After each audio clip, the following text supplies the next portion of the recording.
Okay, so welcome everyone to the London Buddhist Centre, to this historic moment. Well, it is a historic moment for the London Buddhist Centre at least, which is our first live, in-person and live class. So we've got two kinds of live. We've got your kind of live, watching us from your sofa or your chair, wherever you are in your flat. Why are you looking at me?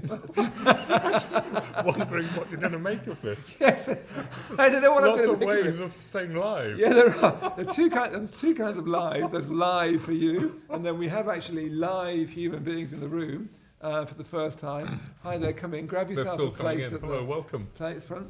So yeah, people are still arriving. I say people, we've actually got 15 people in the room, or we will have 15 people in the room, which is the first time we've had a public class. We've also got our tech team flanking us, and human beings who've actually managed to get here and aren't in your flat. And welcome to everybody. You have this weird binocular thing where you have to talk to, anyway, there you go. And welcome to everyone who's tuning in just now. How many have we got just now? Do we know? Just under 40 people. Just under 40, that's great. Welcome. Hello, come on in. So welcome, yeah, come in. So yes, if you sit at if you could sit at the back there. yeah, the back one, that's great. That's it, and then people can fill in in front. So as you can hear, people are still arriving. We've got, in fact, we know that we've got 3 more people arriving, or at least that people have booked. So we've got 3 more spaces. So yes, welcome to everyone. Particularly welcome to you if you're new to the London Buddhist Centre. We've got someone at the back, I won't say your name just in case you don't want to have it said, but it's his first time at the London Buddhist Centre. He's been following us online, and it's the first time he's actually arrived here this evening, so that's great. And he was saying it's a bit exciting being in the actual room and seeing Jnanavaca and I as actual people. I actually said we were a hologram. So for you, we're still online, but for these people, we're actual people in flesh and blood. Some people are pleased to see that. I don't know where we're going with this. The Dharma. Yes, I know that. So I need to just make a few announcements, before we actually start properly. Here's someone. Hello there, welcome. Hello, come on in. Grab a place there, just near the back. That's it. That's the one. Great. That's it. Well done. That's it. Perhaps if you can go to the one behind, so people don't have to walk past you. That's great. Yeah, that's great. So just a few little announcements before we start properly. So some of the class tonight has got a team, as it always has, but we're a little bit more of a team. Some of the team are living in households on the property. So for instance, Seb and David, they live upstairs with us at the Buddhist Centre. So you might see them standing closer to us than seems appropriate, but they're allowed to because they live with us. So don't be worried if you see some team members a bit close. Face masks are available, at least in the London Buddhist Centre. If you're at home, there's no reason to put your face mask on. But if you want, you don't have to wear them, but they are available if you want a face mask. Those of you who've been coming to the London Buddhist Centre at any time, you know that we always have a tea break. And one of the tragedies of now is that we can't have a tea break. Yeah? So there is no tea break. There will be a 5-minute break for you to go, to stretch your legs and so on, but we won't be having a tea break. We're not allowed to have a tea break. You haven't brought your own tea, have we? As things go on, you can bring your own tea, your own sandwiches, there you go. Normally at the end of the class as well, we suggest that people clear the cushions and mats away at the end. In fact, that's like a ritual ending, isn't it? For those of you, we always say that's all we've got time for, and if you could. So don't do that tonight. We'll clear up after you, because we'll need to do some other cleaning as well.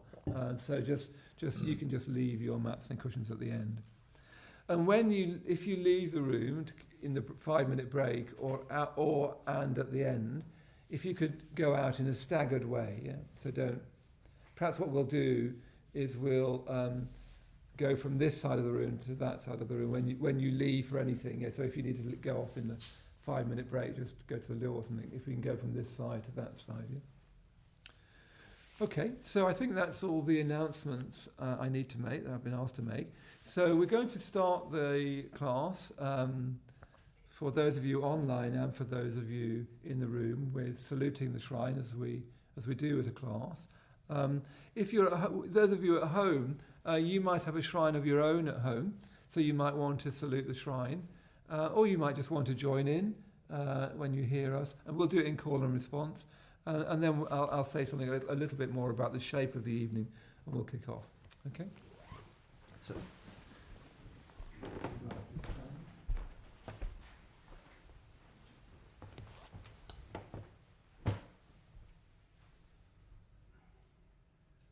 Namo Buddhaya.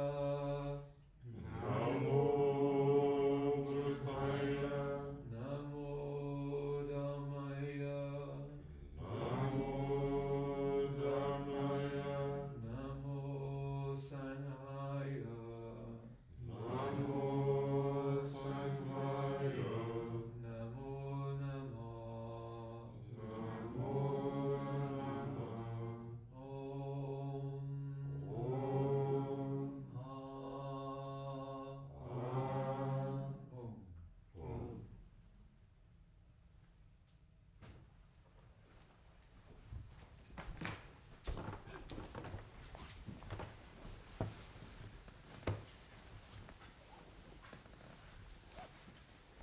So yes, welcome everyone. Welcome to anyone who's just tuning in just now. So my name is Maitreyabandhu, and I'm Jnanavaca. Yeah, so welcome from me. welcome from both of us. And it's really, really for us. It's very, very exciting to actually have live human beings in the room. So really, really good to see you. Thank you for coming. It feels like such a long time since normally all we're talking to is this. And the tech guys, of course, or whoever's doing the tech. But it's really, really nice to have live human beings in the room. It's very, very special indeed. So really good to see you all. Yeah, really good to see you all. So I'll just say a little bit about the shape of the evening. So I'll say something at the start about where Jnanavaca and I got up to with telling the parables. Has anyone been listening to the parables? Nod. Wave, yes. Nod on screen. Yeah. So we were sort of interrupted. We were near the end of our parable, and I just want to just sort of finish that off briefly, not very long. And then I'm going to hand over to Jnanavaca. What we're going to be doing this evening is exploring, instead of what we were talking about, is the parables from the White Lotus Sutra. And what we're going to do this evening is go further back and explore some of the ancient stories from the earliest sources of Buddhism. Yeah, and Jnanavaca is going to talk about a story, particularly quite a tough story, to be honest. It's not a crowd pleaser. It's quite a strong story. Jnanavaca is going to be telling this story and talking about the teaching that we can get from that story. Then we'll have a 5-minute break. And then we'll have questions and answers. So those of you at home, do put your questions in the chat as you go along, just as you have been as we've been doing this in lockdown. So after a 5-minute break, there'll be a chance for questions. Yeah, and we'll finish at 8:30. And forgot to say before I hand over to Jnanavaca, we'll do a short meditation as well. Yeah. So yes, I really hope you're all well. I hope you're well in the room, and I hope you're well at home. I don't know about you, but these are a new kind of strange time.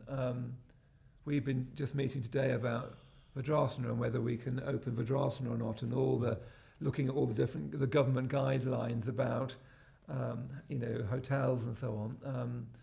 What I've been noticing myself, and what I know my friends have been noticing, is a new period of uncertainty. In a way, it seems a new period of uncertainty, doesn't it? Quite what to do, what can you do, and so on. So I hope you're all well with that, both in yourself and in your life. And I know it's been very tough for many, many, many people, more than tough. Yeah. Anyway, so I hope you're all well. So let me just briefly conclude the parable that we were talking about. I don't know how long ago that was now. But what we'd been doing, Jnanavaca and I, every week on a Thursday night, we've been exploring one of the parables from the White Lotus Sutra. Some of you have been watching, have you? Look keen. Thank you. We need lots of response.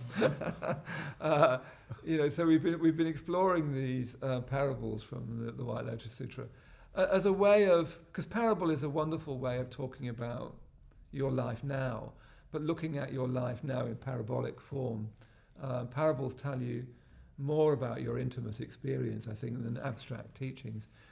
But for various reasons, we ended up not concluding our parable, which was the parable of the return journey. So if you haven't watched it, it's really good. That was sort of a joke, but didn't go down well. You can catch up on that parable. So do watch it. I just want to finish that off. So in that parable, a poor man who's walked away from home, who's left home, left his father, and in that fairy tale world of once upon a time left his father. His father grows up to be an incredibly rich man. He stays a very poor man, goes from place to place, trying to live, trying to eke out a living. And in a certain sense, the parable really starts with him looking through a gate and seeing this very, very rich man counting all this money. So those of you who've been watching the parable at home, those of you here, know that's where it starts. So it starts really, this parable that we've been exploring, it starts with a vision of reality. It starts with a vision of the Buddha, really, because the father in the parable clearly represents the Buddha. It represents who you really are. In this case, in this parable, and remember, it's a fairy tale form, so you don't want to take any of it literally, including the gender and so on. But in the fairy tale form, you're the son or the daughter of a king. Yeah. So you have infinite wealth, but you don't know it. You've forgotten. You've got lost. You've forgotten about that. Yeah. So the parable of the return journey is a working out of remembering that that's who you really are. Yeah. So it starts with a vision of who you really are, that parable. It starts for a vision of where you come from. You don't come from a poor, destitute, dirty, difficult place. You come from a place, as it were, of infinite riches. That's what the parable is saying. That's the spiritual message of the parable. And then the rest of the parable, I won't recap it, there's too many incidents, but I'd really recommend that you watch it. I think the more we talked about the parable, the more we discovered retelling it. What the parable is that the poor, destitute, sort of ragged man gradually learning how to realize that he is actually the son of a king. And that the parable takes you through that gradual learning. It's a gradual path, but what I wanted to emphasize tonight, it starts with a vision. It starts with a vision of what you really are. Interestingly, in that parable, it's a vision that's too much for him. He just gets frightened by that vision. And then when it seems to come towards him in the shape of the king's courtiers, he actually faints. So that if you were to see who you really were, as it were, to use that language, it would be overwhelming. In the same way as it would be overwhelming to say to an acorn, this is who you really are, and point to an oak tree. Yeah? It would be like, oh no, that's not me. That is not me. Yeah? That's what the parable starts off with. And the parable itself follows the journey to where you can say, no, that is me. I didn't realize it, but that is me. So at the very end of the parable, the poor man is ending up going in and out of the palace. You'll need to look back to find how we got there. But at the very, very end, the king is dying on his deathbed. He calls all his courtiers in and all the people he's employing into his room around his deathbed, including his son, who still doesn't know he's his son. And then the king says, this is my son. Everything I own, all that I own goes to him. Yeah. And he dies, and then the son becomes a king. So what that's very, very briefly saying, and we could have spent an evening on this, is that it's the final realization of enlightenment itself. That there's been this vision of potential, a shocking vision that hasn't actually made the poor person feel inspired. Actually, it's made them frightened. It's made them frightened of what that could mean for them. It's made them feel like, no, I'm not like that. I'm not that person. I'm a poor, ordinary person. This is not me. It's not safe to be here. Yeah? It's a journey from that to realizing, no, that is the person I am. Yeah? So that's what that parable has been. And every time you tell that parable, you keep on finding, I keep on finding, you'll keep on finding, if you end up telling that parable, new meanings to it. So that's our way of concluding those parables. But tonight we're going to go further back in the Buddhist tradition and look at some of the most ancient stories. And Jnanavaca is going to start with our first story tonight. Next week, Subhadramati and Kusalasara are going to carry on with another story, and then we'll come back the following week. And all of those 3 weeks are also in-person classes as well. Yeah. But to prepare for listening to the parable, not the parable, the story in this case, let's just do a short meditation just to collect ourselves. So those of you in the room, if you get a cushion for your hands and so on, so that you're really sitting comfortable and upright. And those of you at home, if you like to, get yourself as comfortable as you can be. Yeah, remembering later on that we will be having questions. So those of you watching at home, how many have we got now? 75. Yeah, 75 of you at home. There's 13 or 14 of us here. So it's remembering that there'll be time for questions as well. Okay, so when you're ready, if you'd like to close your eyes. And let's turn the lights down for a moment.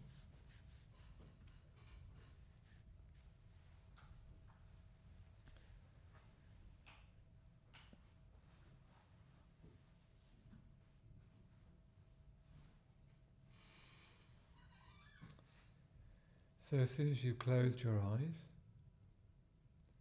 see if you can bring your attention into your body, into the weight of your body on the floor.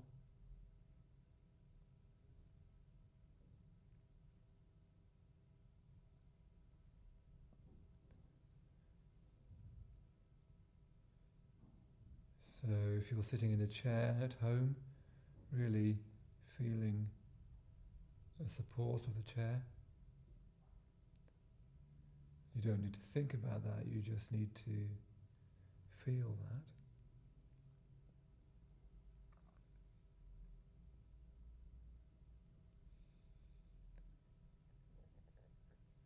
And feeling your feet on the floor.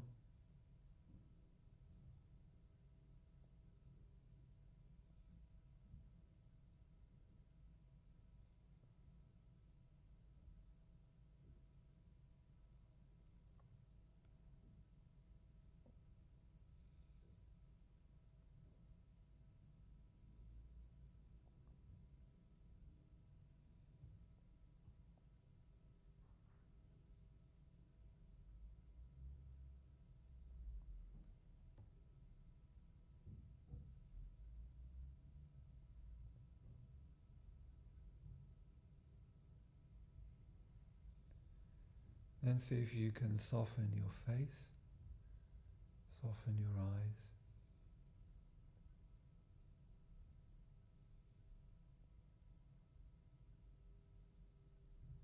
See if you can let go of your jaw.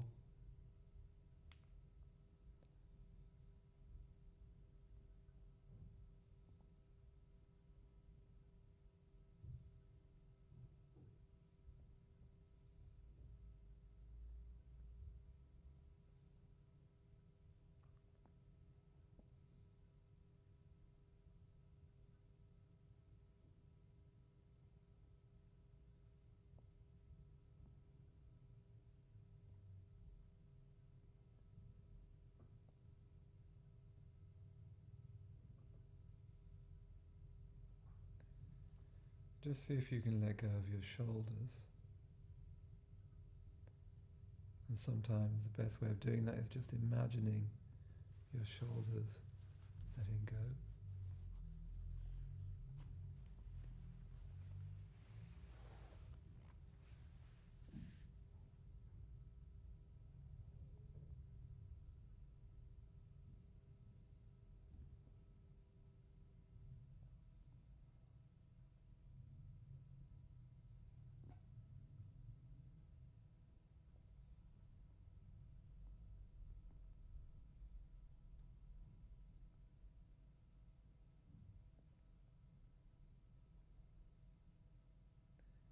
See if you can tell if you're gripping in your belly,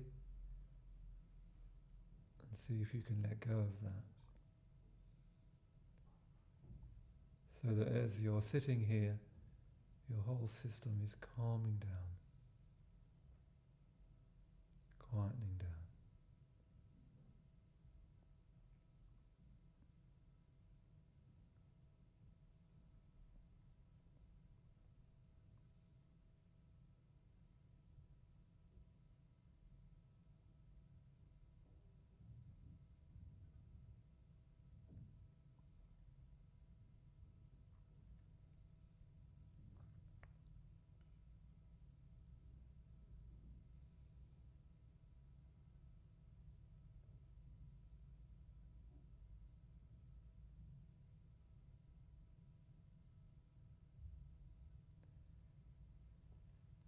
And then as best as you can, see if you can just tune into your breath.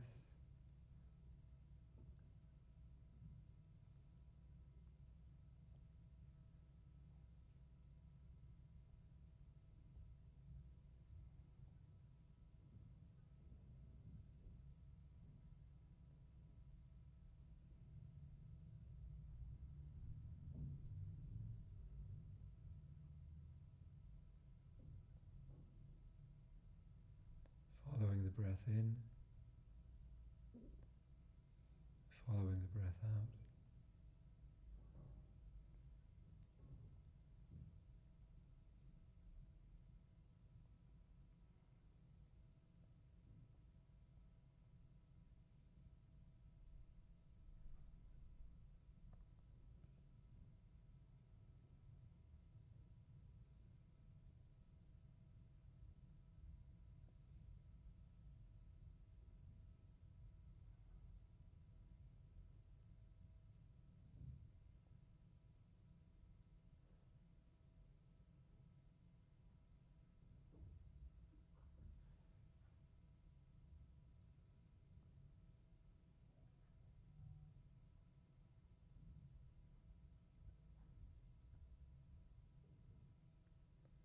You can have this sense of your breath calming your body, calming your mind.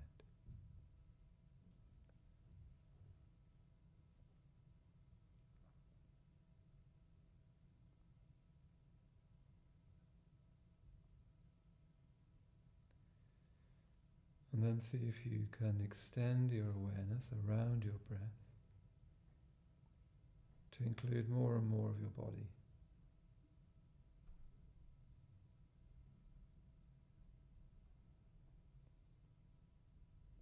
So you're just trying to include more and more of your body sensations just as they are.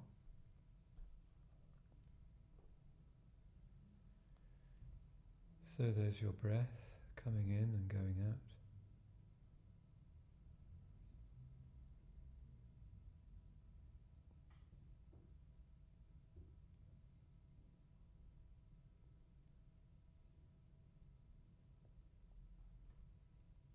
And there's your body, the sensations of your body.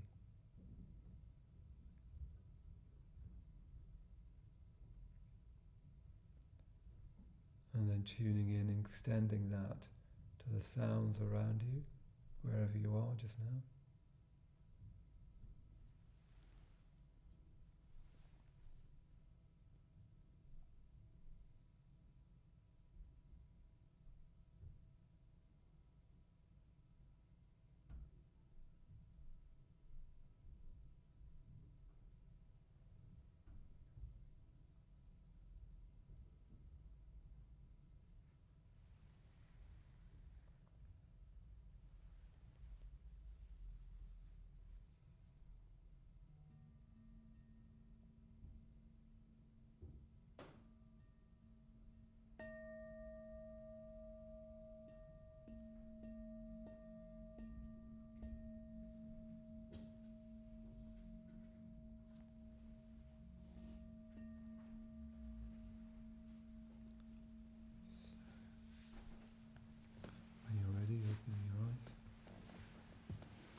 Okay, so I'm going to hand over to Jnanavaca to tell our first story of these three stories from the Pali Canon.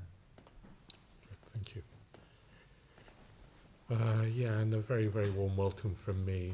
Really warm welcome to those of you who have managed to get here in person, and a very, very warm welcome if you're watching at home. And I hope that you've all been well and that you've had a good, I don't know how long it's been since us two have talked here, but maybe it's 2 weeks, I can't remember. Anyway, I hope you're all good.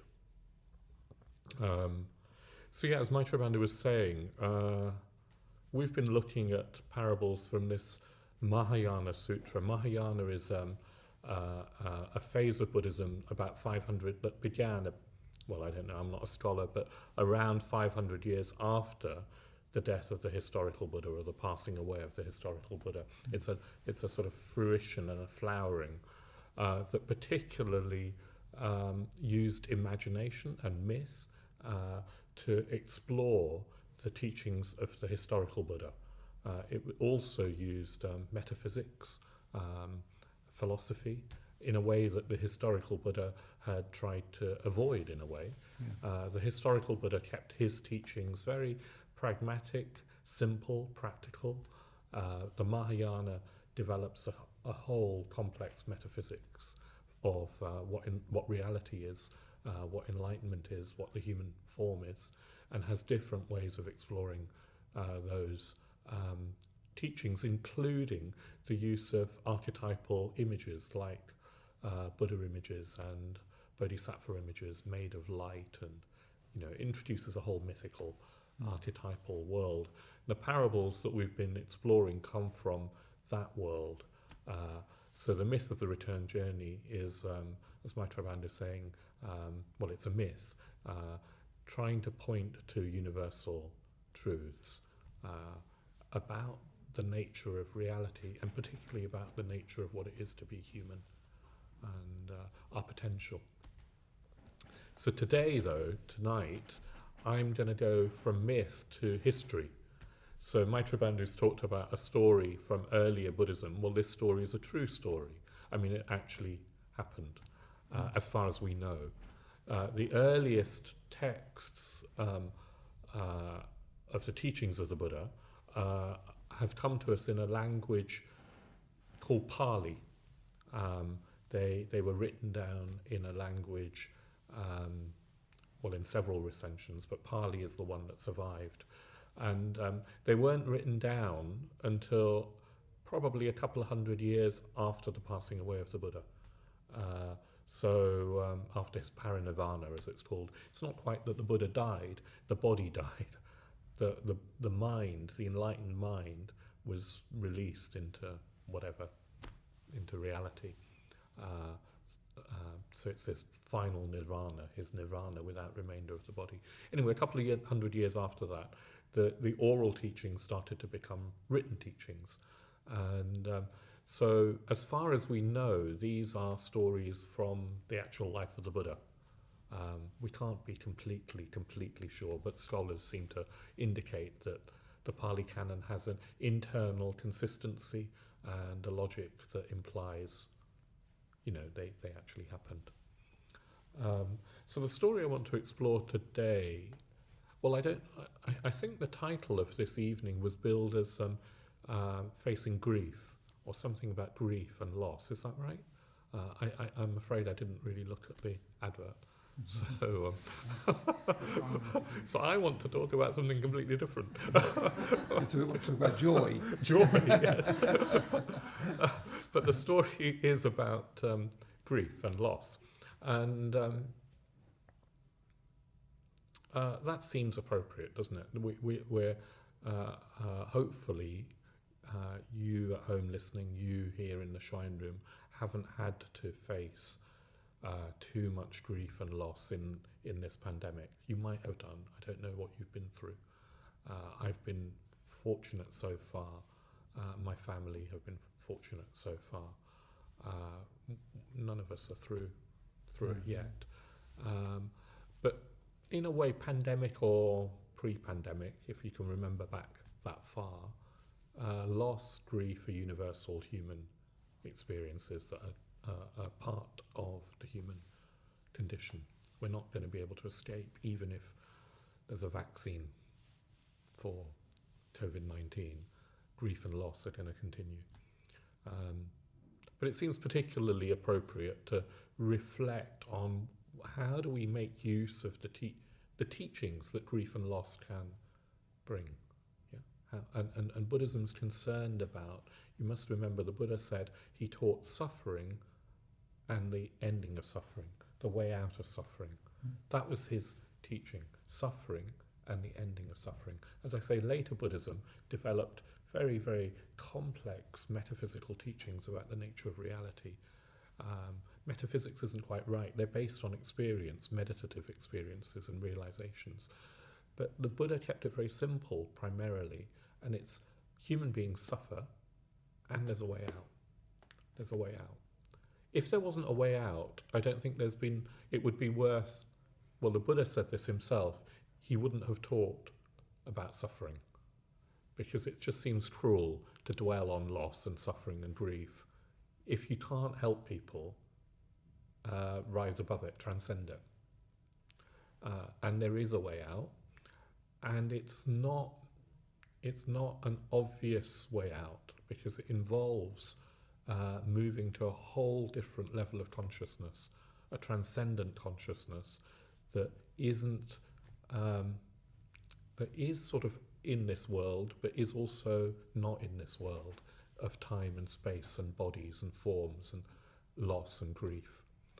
That transcendent consciousness is our potential. That's what the myth of the return journey was also talking about in allegorical terms. This transcendent consciousness which is full of riches. I mean, riches that are unimaginable. So, you know, when we talk about the Buddha and enlightenment as, freedom, infinite peace, equanimity that can't be stirred, energy, bliss, fearlessness, joy, love, all of those qualities we associate with the Buddha and with enlightenment. Well, they're in potential our riches. They're there because human consciousness has built into the very structure of it the possibility for this transcendence. Somehow, actually, reality has transcendence built into the structure of it. And normally we don't. We miss it, and we go through life looking for fulfillment, looking for bliss, looking for freedom, looking for joy, looking for love. But we look in the wrong places. We're looking down all the time at the earth, and the Buddha's saying, no, there's a sky above, where these riches are to be. They're our own birthright. Anyway, that's a little bit of the context for talking about grief and loss, because there's a way out. Yeah. So the story begins in the 6th century BCE. So it's roughly 2,500 years ago in India, in a city called Shravasti. And Shravasti still exists. I've been to Shravasti. Not a city anymore. It's more like a ruined town. Anyway, you can go to the site where the city of Shravasti would have been 2,500 years ago. And in the city of Shravasti, there's a wealthy, very wealthy family, a merchant's family. Not in a way unlike the king of the myth of the return journey. They were a wealthy family, and there's this. The family has the two parents and a son and a daughter, and the story concerns the daughter, who was born called Rupavati. Her birth name was Rupavati, which means beautiful one, and she was beautiful, tremendously beautiful, and born to a wealthy family. In a way, all the advantages of the world were hers. And what happens is she reaches, I mean, this sounds like a mythical story, but anyway, it's true. she reaches the age of 16 and her parents want to marry her off, which is, still a very traditional Indian thing. And by the age of 16, girls would have been expected to be married off, and they find a suitor. They find a suitable boy to marry her off to, and she doesn't want to marry him. He's a handsome, wealthy, whatever, but she's in love with one of the servants in the father's house, who's of a lower class, or caste probably, and it would have been unheard of. It would have been inappropriate from a matter of honour and principle for her to marry the servant. Yeah. So anyway, so of course they have a secret affair, the servant and her, and she becomes pregnant. Apparently they make love in the jungle, in the forest. She falls pregnant, and they decide to elope. She decides that she wants to run away with him, and he's frightened at first. He's not so confident, I guess, and he says, "No, look, we can't. What will we do?" And she takes the lead and just says, "No, we're going." And they run away in the night. They go quite away from Shravasti to a tiny sort of farmer's hut in a village somewhere, where she gives birth to a baby boy. And sometime later she gives birth, to a baby boy. And anyway, they're happily together, and now they have this beautiful child. And she's lost her wealth and her family, but she has got her partner and a child. And the boy becomes a toddler, so it's 2 or so years later, and she falls pregnant again. And this time she decides that she wants to do the traditional thing, which in India is that a pregnant woman would go back to the house of her parents to have the child. I guess you can understand that, there's no NHS, there's no help in a way, so you go back to your parents' house, where they'll be able to look after you. So she says, of course she must be missing her parents as well. She says, "I'm going to go. I want to go to Shravasti." And her husband, I've forgotten his name, I'm afraid, is a bit fearful again. She's definitely the more confident one. He's fearful and says, "Look, I'm not going to go back to your parents' house. They'll imprison me. They'll torture me. No way am I going back there." And she says, "I'm going. You can come if you want to. I'm going." And so she sets out with the toddler, who's a boy, and she's heavily pregnant. And she sets out on foot to Shravasti. He follows and catches up with her, looks for her and catches up with her, knowing that he can't let her go on her own, and he's got no choice. So he follows. They're en route to Shravasti, and a storm breaks out.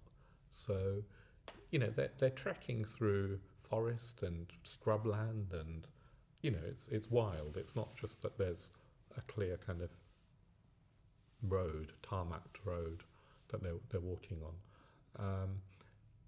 A storm breaks out, a really fierce storm, and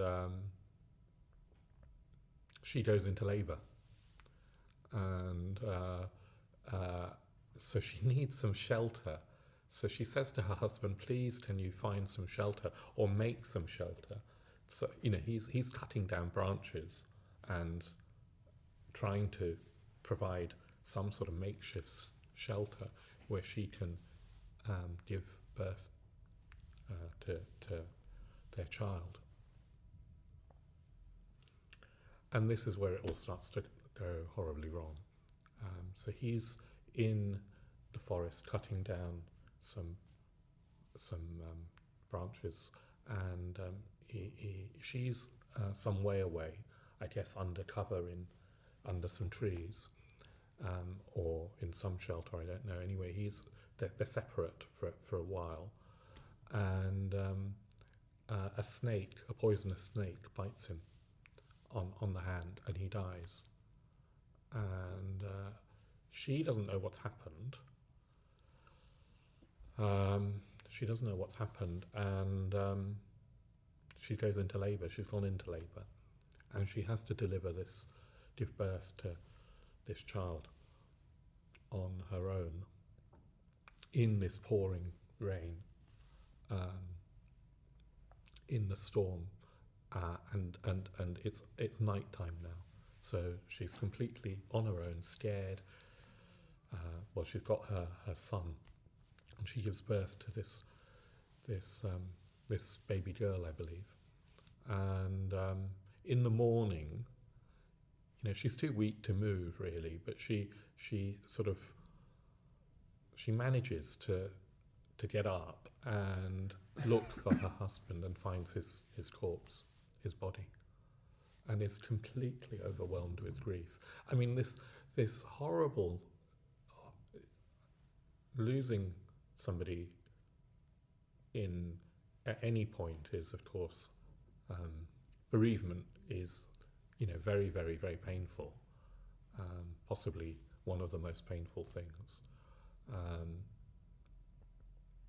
To lose somebody in an accident like that, or whatever you call snakebite, in an unexpected way, is tragic. I mean, I don't want to rub it in, but she's just given birth. So you can, the sort of horror of the situation. She's now stranded, in the middle of nowhere, having just given birth, with one toddler child already to look after. So they're nearer Shravasti than they are their own home. So she decides that the only thing she can do is try and get to Shravasti and her parents' house. And she's got her baby in her arms, and her toddler, and she makes her way as best she can. And she comes to a river. I've forgotten the name of the river, I'm afraid, as well. I seem to be forgetting things. It doesn't matter, it's a river. And the storm has caused the waters to rise in the river.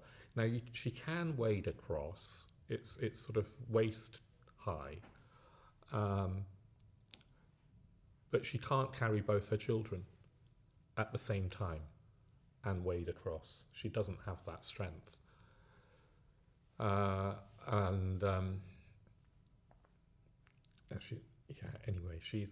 What she does is she says to the toddler, "You wait here on this bank.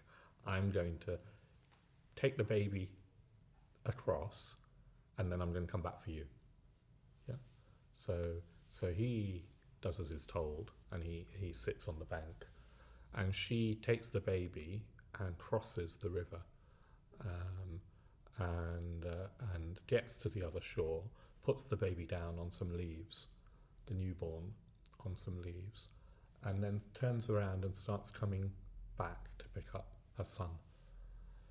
And she's about halfway through the river, across, on the way back, and she sees this vulture in the air, and this vulture sees the baby on the ground, on the leaves, and makes for the baby. And she screams in horror and trying to scare the vulture away, but to no avail. The vulture just picks up the baby and goes. Don't know if you've ever seen a vulture, but they're huge. They can be. She's in midstream, middle of the river, seeing what's happened, This feels sort of unbelievably horrific now. She sees what's happened and is screaming in agony and pain and horror. And her son on the riverbank thinks that she's calling to him and steps into the water to try and reach his mother. And you can imagine what happens. He gets swept away. So in a single day, she's lost her husband, her newborn baby, and her two or 3-year-old son. And it's as complete, this devastating as you can imagine. Actually, it's not yet complete. You think it would be.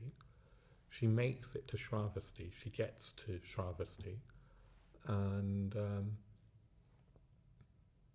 she asks after her family. So she meets somebody en route and asks after her parents, and is told that the storm of the previous night caused their house to collapse, and both her parents and her brother died in the house that collapsed in the storm. So there she is, having lost everybody, her parents, her husband, 2 children, all gone. It feels now that we've entered into the world of Greek tragedy or something, and too horrible to even sort of contemplate, apart from it's real, apparently. Patachara she becomes, because what happens is that she goes mad. She loses her mind. Understandably, she loses her mind. She starts to tear at her clothes and scream and shout, and she's lost her mind. Her world has fallen apart. Her mind has fallen apart, and the people of the village don't know what to call her, and then they name her Patachara. So she goes by the name. She becomes a sort of mad woman in the village. Now the Buddha, so this is where some sort of salvation comes in, is not far away from Shravasti. He's staying in a park called Anathapindika's park. Anathapindika was a disciple of the Buddha who donated this large piece of land to the Buddha and to the Buddha's disciples. The Buddha's staying in this park on the outskirts of the town, and eventually she finds her way to the Buddha. And she tells the Buddha her story. She's able to be coherent enough to tell him what's happened. And he teaches her. He welcomes her. He teaches her. He doesn't treat her as mad, but nor does he treat her... I suspect he's immensely kind. We're not actually told what the Buddha taught her. I imagine that his whole being radiates kindness and acceptance and love and compassion. I also imagine that he's rooted in something beyond grief, that he radiates wisdom, he teaches wisdom. He doesn't just teach sympathy, he doesn't just sympathize and say how awful. He says there's a way out. Yes, this is suffering. You have suffered and there's a way out. And he teaches her the Dharma. And what we're told is that the vision of enlightenment dawns in her immediately. That as soon as he teaches her, she gains something of enlightenment, not full, perfect enlightenment, but she becomes irreversible on the path to enlightenment. Something happens in her. She's so devastated. She's also completely open. She's not got any defenses left. Does that make sense? She's got no thing to defend, no thing to gain. This world has nothing more to offer her. And she's completely open. And she gains enlightenment or the first stage of enlightenment called stream entry on the spot.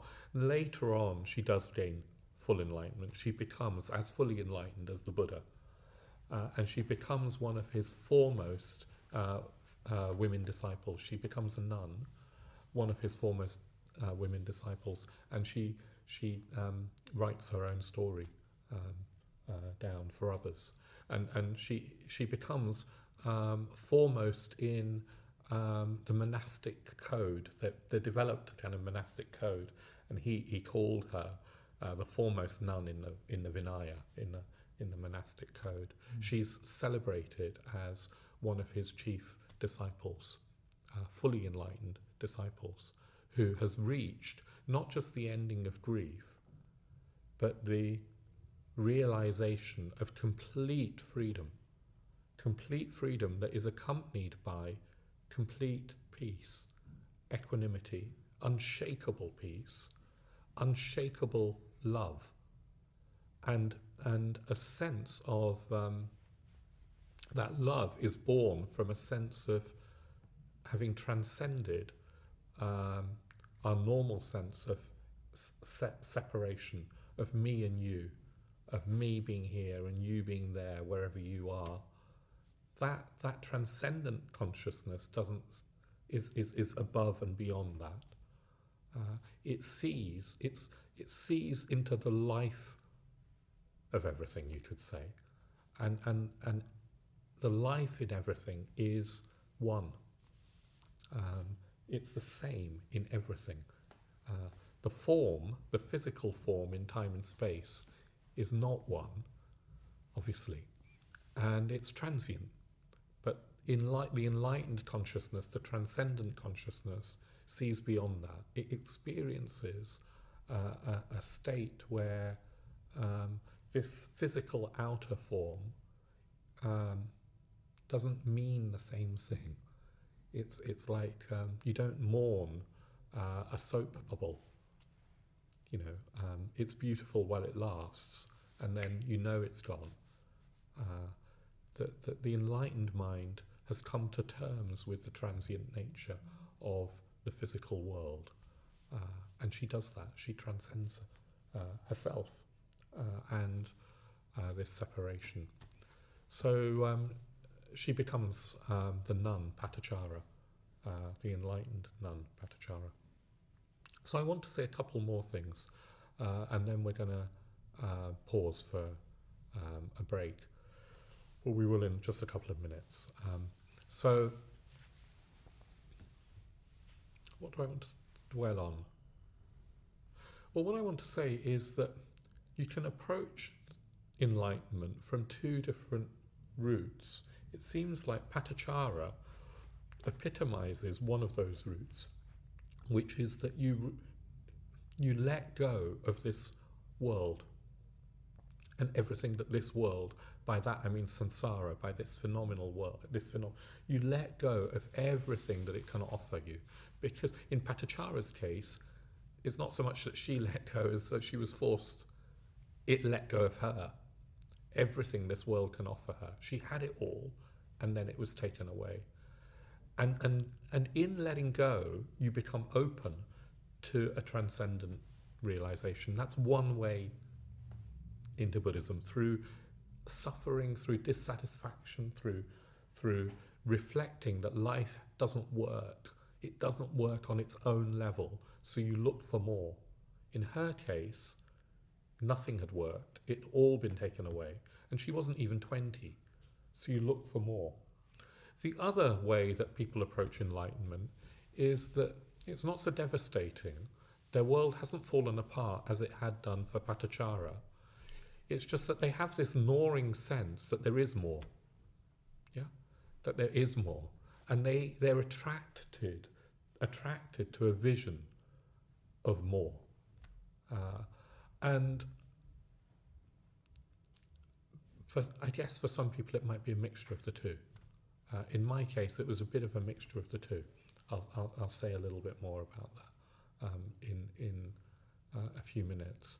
But I'd like to leave you with just reflecting on what is it you at home, you in the room, What's led you to meditation and Buddhism? You might not think in terms of enlightenment, or you might do. You might not think that this transcendent realization is your own potential. That's where Buddhism leads. Or you might do. But something's brought you, something's interested you, something. And is it suffering because the world isn't working, hasn't worked? Or is it that you've had this instinct that there's more to life and more to you? Or is it a combination that's sort of woven fine of both those aspects? Something's brought you here. Okay, so I want to leave you with that question of what is it that's brought me here. We'll have a 5-minute leg stretch now, so if you're at home you've got time to make a cup of tea. If you're in the room, I'm afraid there is no tea. But you can stretch your legs if you want to, keeping social distancing, keeping aware of that. And we'll start again in about 4 minutes' time now, at 8 o'clock. Yeah. Good.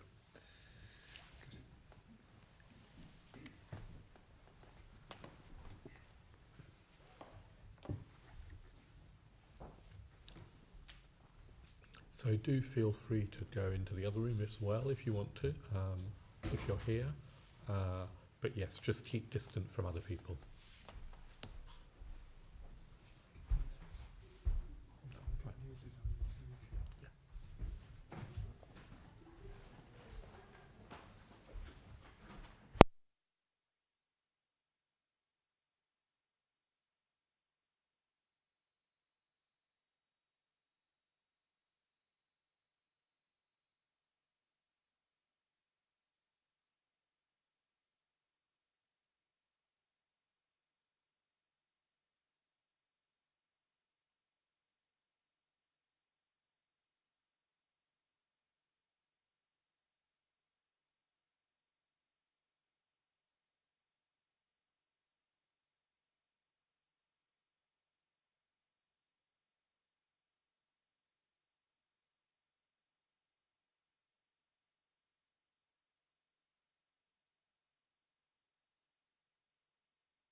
Okay, we unmuted. Okay, so welcome back, everyone. Welcome back in the room, and welcome back, all of you at home. Yes, so I thought Jnanavaca would say a little bit more, and then we'll open out to questions. How we're going to do the questions is we thought we'd do one from you at home, and then one from people in the room, and we'll do that. And we'll finish about 8:30. Yeah. So just go back to you. No Okay. So just to say a little bit more about this. Well, I was going to say this tragic story, but actually Patachara reaches enlightenment and becomes one of the foremost disciples of the Buddha. Do you see? It's not easy sometimes to know. Well, I find it's not very easy in my own life to sometimes know what was a misfortune and what was a boon. So, for example, my dad died when I was 11, and at the time that felt like a tragedy. It was a misfortune. My life sort of seemed to fall apart, at least for a while. It was, in a way, even before he died, I was questioning what was the meaning of life. Why am I here? What's the answer to the world and everything? But his death really accelerated that, and was instrumental in me finding the Dharma. I now feel incredibly fortunate. I mean, I can't tell you, I feel very, very, very fortunate in my life because of the Dharma. I mean, I've got lots of other things. I've got good friends in my life, et cetera, I'm fine. But it's the Dharma that's made me very, very, I feel blessed. So I can't now say, oh, what happened? You know, I'd rather my dad hadn't died, I guess. Yes, I would. And it doesn't feel tragic when I tell my life story or think about my life story. Does that make sense? So Patachara, when she was enlightened and looking back on her earlier life, I'm sure she wouldn't have wanted any of those losses and griefs and deaths. At the same time, she would have looked back with a wisdom that was equanimous about that. Because death happens, whether it happens to a toddler, a newborn, or her husband, who must have been, I don't know, around 20. Do you see what I mean? It still happens. My own teacher died at the age of 93. And that's a really long life, but to a person I'm now 54, it's already gone really quickly. If I live till 93, and I don't intend to. When do you tend to live? I don't know. It will. Do you know what I mean? It'll always be short. Does that make sense? It's always short. And from the enlightened mind's perspective, you've transcended time. That enlightened consciousness isn't in time. It is possible to transcend time. It just is. Yeah, you might not believe me, but it is. If you meditate and go inward, there's an aspect of consciousness that isn't in time. It's not in this three-dimensional external space either. So from that perspective of eternity, to call it that, a human's lifespan, no matter how long a human lives, is tiny. It's a blink of an eye. Today in meditation, I was watching, I opened my eyes at one point. I've got this beautiful shrine, and I'd lit some incense, and the incense smoke was just curling in the candle light and looked very beautiful. And I often feel this, for a moment it became a metaphor for life, for the world. It's just like this beautiful curl of smoke that's gone, that's hardly there, and then is dissolved into nothing before you know it, but is beautiful, and causes a beautiful fragrance that scents the whole room. That seemed to me an image of a human life, or at least what life could be like a burning stick of incense that's hardly there, and is beautiful. So I say that because I think we worldlings, and I include myself, see life from the perspective of, do I get what I want, and can I hold on to it? And by me, I mean this body and this ordinary mind. from the enlightened perspective,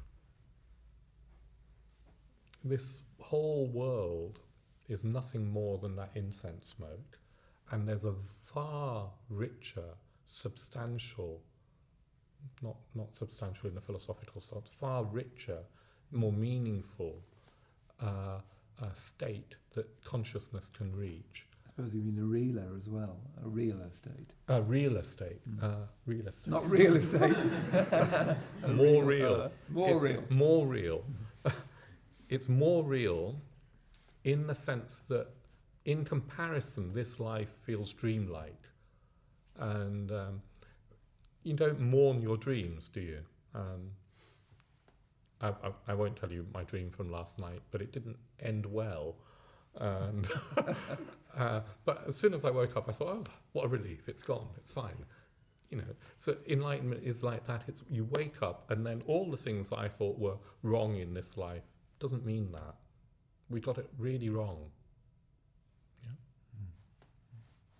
So I'm going to open up for questions now. So what we're going to do is, or comments, or points that you want to explore. So we're going to see, at home, you can type your question in the chat box. If you're here, you can just raise your hand.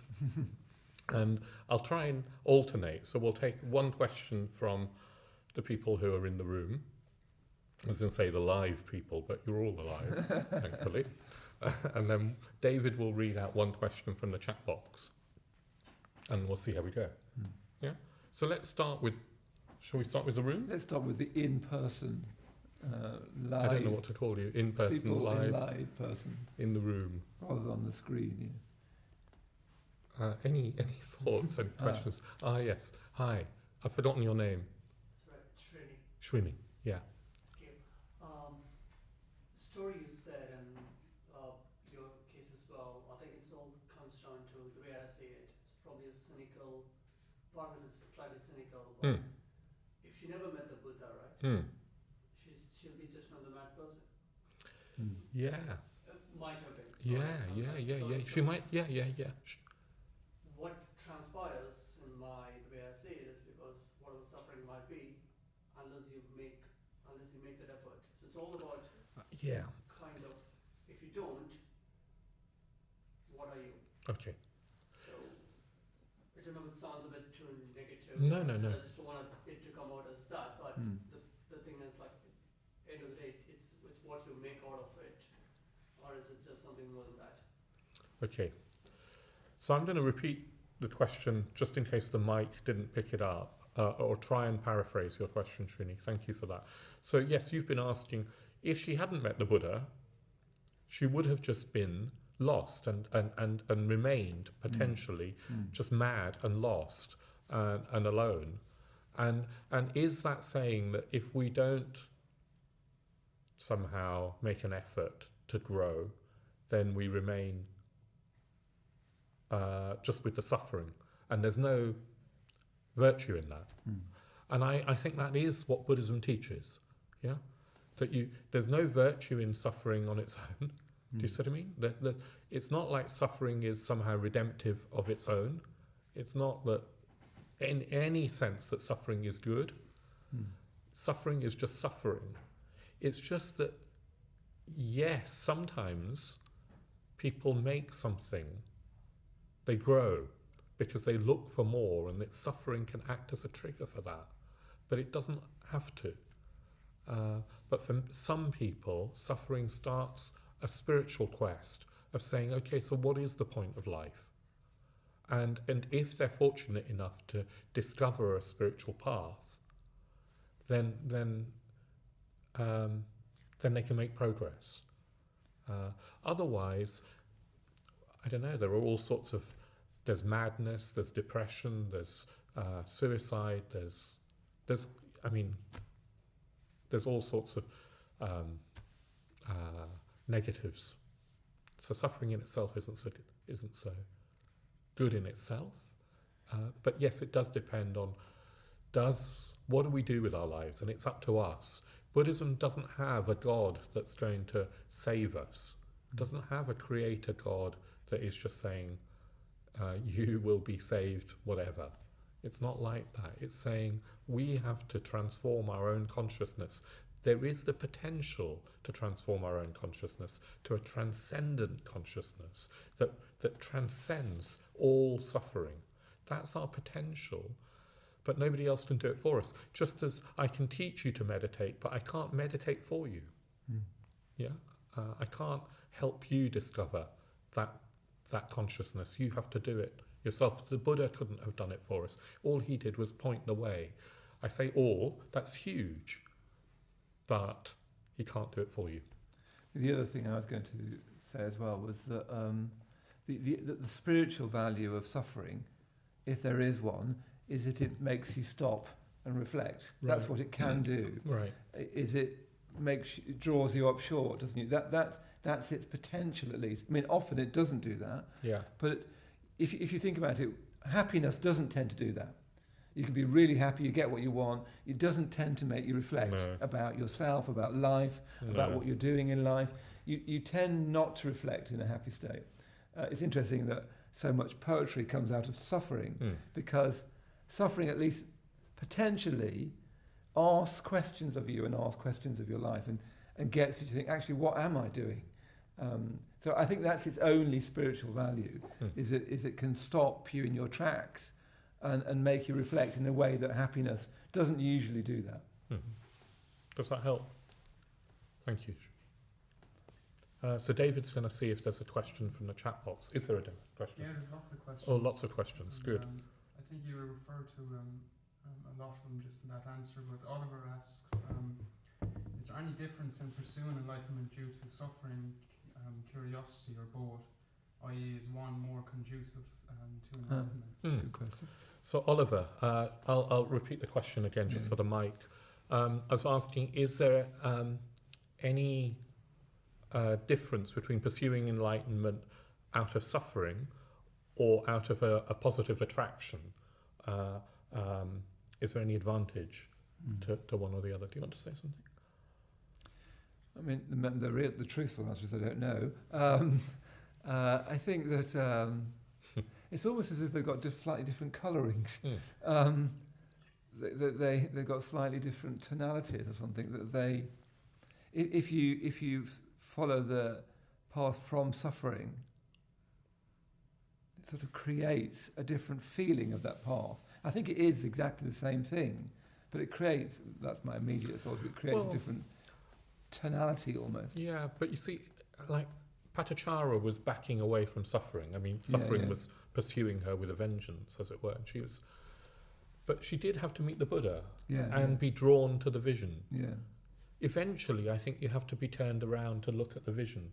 Yeah, there's certainly that sort of tendency for some people to think of suffering as being a good thing. Right. That's something that, I don't know whether you have this still, but sometimes, when I first got involved in the Dharma, it was very much a psychological time, people talking about psychology a lot, and there was a strong feeling around that suffering was deeper.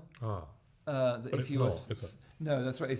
The happiness was a bit kind of cheap and a bit sort of point missing, but suffering was deeper. We used to have, when I lived upstairs, we used to have these sort of every morning we'd report in how we were, and it was like a trauma fest. It was like you'd go around this circle and everyone would try and find something more traumatic and difficult from their past to show how sort of deep they were. That those are the things that preoccupied every them. Day. Yeah. Oh yeah. Anyway, that's another story. But so I think that is a bit of at least I've had that myself, and I've seen that around me. That happiness, and you can see there's even something in that sometimes people are happy at you, aren't you? They're not happy with you. They're just sort of happy in a way that's not very aware or something. Yeah, I think you don't need to suffer though. No, so that's right. And Buddhism doesn't ennoble suffering. As other religions might. You don't need to suffer. You could just be attracted to growth, to development, to more. You could be just attracted to the wonder of what is life, what is consciousness. Something's going on, and it's deeply mysterious and deeply profound. And let's explore that. And meditation will help you explore at least what consciousness is. And out of that, you might reach So, for example, some people who started this movement, the London Buddhist Centre, is part of an international movement, Triratna. Some people who came to that were hippies from, Hippiedom in the 1960s. And a lot of them were attracted through psychedelics, weren't they? Right, yeah. So had psychedelic experiences, realised that there was more to consciousness and more to reality than ordinary mind and consciousness was normally capable of apprehending. And Buddhism, meditation opened those doors. So that was very current in the 60s and the 70s. It's not so current now, I'm afraid. Yeah, well, maybe it is. I don't know. I'm too old to know really what's current. But suffering, of course, is going to happen, isn't it? I was thinking of, I've just been reading about John Travolta's wife tragically dying this week. When I was growing up, John Travolta was at his height. Saturday Night Fever. He'd made his fortune, or he had his height. Grease, all of those things. His wife now has died young, tragically, from cancer. And then I was more sad to hear as well that their son, who was 15 or 16, died a few years ago, again of natural causes. So a man who's got everything. This story of Patachara, it's not so remote. I mean, going back to the questions again for a minute, I do sometimes meet people who, I don't know how to put this quite nicely, but who you feel haven't sort of suffered enough yet, or that sounds terrible, but who I know what you mean. Life hasn't touched them enough yet, because what suffering can do is sober you up. You're not so intoxicated. When you're young, you can be intoxicated by your youth or your beauty or your success.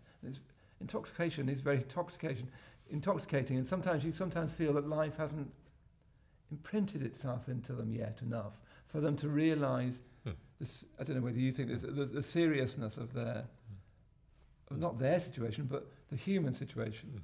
I don't know whether you can find a better way of saying that. Well, I think one of the effects that is fairly common, whether somebody's practicing meditation or not, is that when things don't work out, when there is pain, loss, grief, illness, that they feel more connected. Yeah. And empathy can arise. I think that's something that's happened, particularly in the early days of lockdown in this country, that there was a lot of kindness. The communities formed. Do you know what I mean? People were looking out for each other. There was a real sense that everybody in the world was in the same boat. It didn't matter whether you were rich or poor or young or old. We were all in the same boat. We didn't know what this illness was going to do. It was global, wasn't it? And who was going to live, who was going to die. We were suddenly faced with the reality of our situation. And empathy. There was a lot of connection. I think at its best, suffering can cause us to open our hearts to each other. Sometimes it doesn't. It has the reverse effect. Sometimes people close down and become cynical. But at its best. Okay, let's take a question from the floor here, if there's any other points. Stefan, yeah. I was wondering, so Buddhism also teaches that there's no self, anatta, and that obviously has different facets, but who then does the seeking of enlightenment? If there's sort of no self at the core necessarily, and if we are to transcend that as well. I think this teaching of no self is so hard to grasp and so easy to misunderstand. It's almost like it's a hostage to fortune in a certain sense. One way of thinking about it, so Stefan was asking about no self, one way of thinking about it is that we aren't who we think we are. So that everything that I think I am, this body, this mind, this name, this postcode, this job, this person in relation to other people, all my possessions, all of those things are not really the deepest level. They're superficial characteristics of this bundle of energy that is a human being. And there is something more to us than any of that. And what that more is beyond all concepts, but it can be pointed to, it can be imagined, and it can be experienced. But this more, this transcendent consciousness, isn't in a sense personal. So if you experience it, if Stefan, you become transcendently kind of realized, it won't be that you think, this is my consciousness. You experience something, I don't like this word, but it's a bit more like universal consciousness. And yet it will be you in your body experiencing that, but it will feel like it's a consciousness that is shared, is beyond you, is more than you, and yet it will be experienced by you, that you'll be partaking in it, and you'll see that actually everybody partakes in it, everything partakes in it, but most of us know that. Yeah. So when Buddhism says no self, it doesn't mean that there's nothing. It doesn't mean that you and I don't exist. It kind of means that our normal ways of identifying ourselves are superficial and limited, and there's more to us than that. Yeah. If I just think of myself as a 54-year-old man, it doesn't get it. There's more to me than that. I'm not really just my anything, my gender, my race, my upbringing, my possessions. All of those are true, but they're superficial compared to this more. Yeah. We've got time, I think, for one more question from home, and then we better start wrapping things up. Yeah. So Ben asks, is this view of transcendent consciousness as timeless and eternalistic view? They're getting very good questions, thanks, aren't they? Thanks, Ben. People have been watching us They're a lot working because as hard, aren't they? as the days and months have gone on, the questions get harder and harder. What about easy Yeah, ones? yeah. Like, what did you do in your holidays? You haven't had a holiday. Sorry. So Ben from home Thank was you, Ben. asking. Thanks, Ben. Yeah, asking whether this view of transcendental consciousness was eternalist, and by eternalist, Buddhism means something particular, which means, have we created an eternal reality that is like a God, existing independently of everything else, outside of everything else? And it sounds like that when I say it, transcendental consciousness. It sounds like, there's this thing called consciousness outside of time and space that you and I can realize, and it's existing independently, floating up somewhere. I don't know. Yeah. Unfortunately, that's just how it sounds. But Buddhism goes to great pains to say that it isn't an it isn't a thing. Consciousness isn't a thing in a world, like I can point to a clock as a thing, but consciousness isn't a thing like that. It's not in the same category as clock. Consciousness is more like a faculty that knows, that apprehends, that is aware. It's not a thing. So it's not a noun, even though we don't have other words. We give it a noun, but nouns normally point to things. Therefore, the words are misleading. So consciousness, really, we shouldn't have a noun. It would be more like, maybe we call it knowing. Maybe it's more like a verb, consciousnessing, aware, being aware, awareness, something like that. There's a way of being transcendently aware. But even when you were saying outside, that's metaphoric, isn't it? That's metaphorical, because what does outside space mean? Outside is a word that's used to denote spatial categories. But if you're not in that world, we don't know how to talk about. We don't have words. When you're talking about the transcendental dimension, you've transcended ordinary language, because ordinary language is predicated on things, me, you, space, time, subject, object. They're things, and language is based on that. So transcendent reality, which is our true nature, is beyond that. Impossible to really talk about, and very easy to misapprehend. And if we misapprehend it as a thing, then you turn it into something a bit like God with a capital G.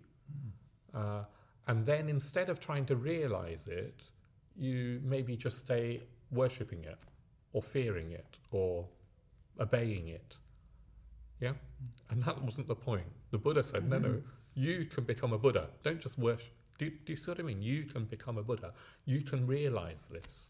That's why Buddhism's different from a theistic religion, because it doesn't have eternal realities.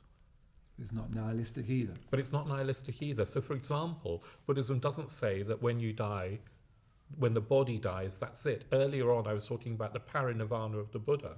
His body fell away, and just as our bodies will. But consciousness isn't entirely in the body. In fact, it's more like the other way around. It's not entirely just a brain function. From a dharmic perspective, consciousness, there's always something more. Even if an unenlightened being dies, consciousness carries on in some form. Their consciousness carries on in some form. Yeah. So perhaps we better. It's a good place to conclude, especially in case we get any more difficult questions. Yeah, no more difficult questions. So let's start to wrap up just now. Thank you, Jnanavaca. Thank you very much. So just I wanted to say two things to finish, and then I thought we'd finish with the transference of merit and self-surrender. We always finish with that because you're always trying to say that whatever value we've got from this, that's for everyone. We want everyone to benefit from, even if you just feel a bit more alive, a bit more awake, a bit more inspired, just a tiny bit, you want everyone to benefit from that. So we'll finish with that in a moment. So just to say, yes, especially those of you watching at home, my usual request for money, that rather rude word to bring in after transcendental consciousness, because various levels exist in the universe, and one level is the hard realities of money. And since lockdown, as so many of people have been facing and will be facing, the LBC has lost a lot of money and it is losing a lot of money. I think the number that I was told was about 10,000 a month. So if you can possibly give us a donation, that would be great. So David is going to put the link into the chat box. It probably already has. So if you can give to us, that would be great. Particularly a regular donation would be great. But regular donation is best. Anything you can give would be great. And that, of course, you can't put it in the chat box. But that also, and if you want to make a donation as a way out, that'd be great. And then the last thing I wanted to say is just to point you to all of these courses we're running on all the way through the week, evenings, Monday, Tuesday, Wednesday, Thursday, Friday. We've got a 4-week course on every evening, so you can just go along to one of them, or two of them, or all of them. But they're all pointing to the summer retreat, so summer online retreat. So that starts Sunday evening, the 2nd of August. Yeah. Jnanavaca and I are leading it, as well as Suragupta, Subhadramati and Garavavati. Yeah. We've already led one online retreat, which was in May, and went really, really well. We were all surprised, even those of us who led it, how much of a retreat it felt like. We've also got other Buddhist centres involved in this. So Sheffield, Brixton, Dublin, and Cambridge are all also going to take part in that retreat. So we're hoping to have the largest ever online retreat. So that starts on the 2nd of August. So Dave will put that in the chat as well. So you need to sign up for that, register for that. You don't need to. There's no charge for the retreat, but you'll need to register. Yeah. Okay. So let's finish by reciting the transference of merit and self-surrender. As I said, this is to say, and this is so deeply Buddhist, that everything we do isn't just to benefit ourselves and even benefit ourselves and benefit our friends, or even benefit ourselves, benefit our friends and benefit say, the Buddhist community. It's for all beings. You know, that's the emotional attitude of Buddhism, is that anything good is to be shared to all beings whatsoever, you know, in every state. So we'll do this in call and response, and this is an expression of that, called transference of merit and self-surrender. May the merit gained. May the merit gained. In my acting thus. In my acting thus. Go to the alleviation of the suffering of all beings. Go to the alleviation of the suffering of all beings. My personality throughout my existences. My personality throughout my existences. My possessions. My possessions. And my merit in all three ways. And my merit in all three ways. I give up without regard to myself. I give up without regard to myself. For the benefit of all beings. For the benefit of all beings. Just as the earth and other elements. Just as the earth and other elements. Are serviceable in many ways. Are serviceable in many ways. To the infinite number of beings. To the infinite number of beings. Inhabiting limitless space. Inhabiting limitless space. So may I become. So may I become. That which maintains all beings. That which maintains all beings. Situated throughout space. Situated throughout space. So long as all have not attained. So long as all have not attained. To peace. To peace.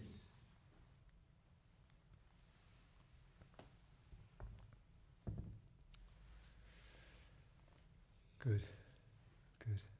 So thank you, everybody. That's all we've got time for this evening. So those of you in the room, if you sort of leave in a staggered way. Three at a time. Three at a time, I think, is the suggestion. From this end. And I hope you'll come back next week. So bookings open for the in-person class on Thursdays on the Monday of that week. So next Monday, the bookings will open for next Thursday with Subhadramati and Kisarasara. So come again. Yes, so come again. Really nice to see you. Really nice. And really nice. I always want to say really nice to see you online. I haven't seen anyone, but strangely, imaginatively, I kind of have. Yeah. So see you again soon. Thank you all. Good night.